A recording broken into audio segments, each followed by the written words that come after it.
Bike ও ট্রাক্টরের সংঘর্ষে মর্মান্তিক পথ দুর্ঘটনায় মৃত্যু হলো এক ব্যক্তির। আজ শনিবার ঘটনাটি ঘটেছে খানাকুলের আটঘরা সংলগ্ন এলাকায়। জানা গেছে মৃতের নাম সুশীল কুমার দত্ত, আনুমানিক 55 বছর বয়স। তার বাড়ি খানাকুলের রামনগর এলাকায়।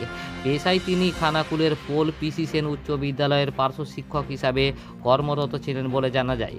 ঘটনা প্রসঙ্গে জানা যায়, এদিন আনুমানিক সন্ধ্যা 7টা নাগাদ ওই ব্যক্তি কাজ সেরে বাইকে করে বাড়ির উদ্দেশ্যে ফেরার পথে খানাকুলের আটঘরা সংলগ্ন এলাকায় অপর দিক থেকে আসা একটি ট্রাক্টরের সংঘর্ষে গুরুতর জখম হন ওই ব্যক্তি বলে জানা যায়।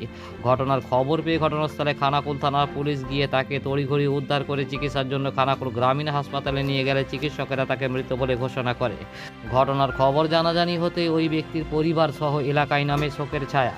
পুলিশ দেহ ময়নাতদন্তের জন্য নিয়ে যায় বলে জানা যায়। যদিও ঘটনাটি কী ঘটেছে খতিয়ে দেখছে খানাকুল থানার পুলিশ। দেখুন বিস্তারিত।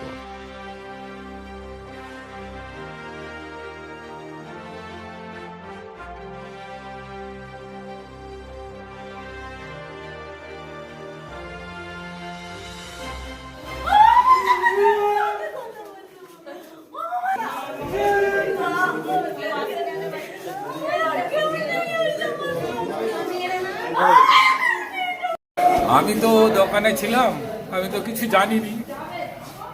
আমাকে থানা থেকে খবর দিল, ভাই অ্যাক্সিডেন্ট হয়েছে, কেমন আছে? বললে ভালো আছে। কিন্তু এসে দেখছি যে স্পট ডেথ হয়ে গেছে, চাপা দেওয়া আছে। আমাকে বাড়ির লোক দরকার, আমি সেই জন্যই এসেছি।